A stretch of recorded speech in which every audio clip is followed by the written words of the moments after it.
Alors, bonjour tout le monde, Mireille Massé de Transformation, spécialisée en yoga pour les sportifs. Alors aujourd'hui, la récupération du coureur après une course. Alors, qu'est-ce qu'on doit faire? Les 5 trucs, selon moi, qui sont les plus importants à faire après une course. Que vous ayez fait un 5 km, un marathon ou peut-être comme mon ami Christian, un 160 km, vous avez besoin d'une période de repos. Alors, la première chose, se réhydrater. Alors maintenant, on essaie le plus possible de boire si on en a besoin.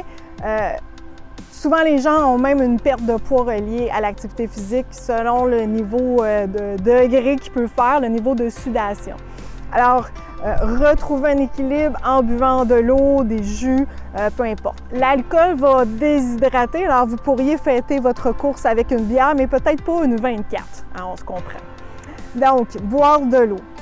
Ensuite, il y a aussi le repos actif. Alors, c'est-à-dire ne pas nécessairement rester assis ou couché à rien faire pendant plusieurs journées.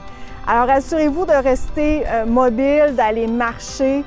Même si vous avez plusieurs tensions, ça va vous permettre d'activer votre circulation et de vous maintenir aussi un certain niveau d'activité physique.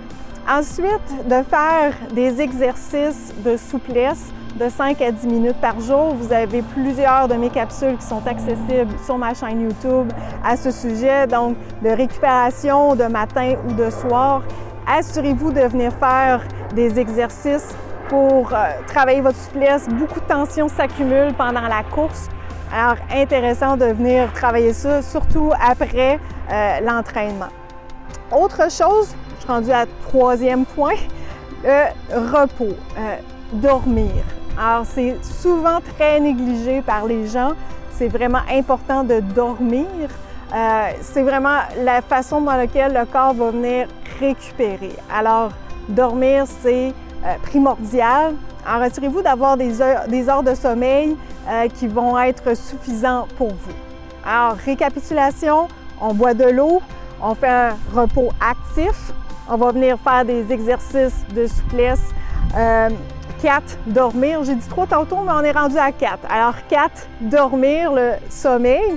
Et finalement, 5e, de venir travailler la mobilité au niveau des articulations. Alors, vous pouvez utiliser un thérapeute, si vous avez un massothérapeute, vous pouvez aller dans un spa, ou vous pouvez utiliser des techniques d'automassage avec le rouleau et les balles pour vous aider au niveau des pieds, des chevilles, du bassin, pour retrouver une mobilité et vous remettre sur pied rapidement pour votre prochain objectif. Alors, j'espère que ces 5 trucs vous ont aidé.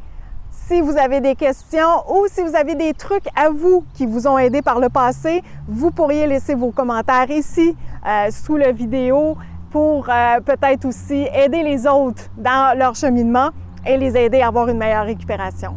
Alors, sur ce, merci à vous. N'oubliez pas de poursuivre sur ma chaîne YouTube pour aller voir des capsules qui sont disponibles ou d'aller voir sur mon site Internet les différents cours et conférences que je donne un peu partout au Québec. Alors, merci beaucoup tout le monde. Passez une belle journée.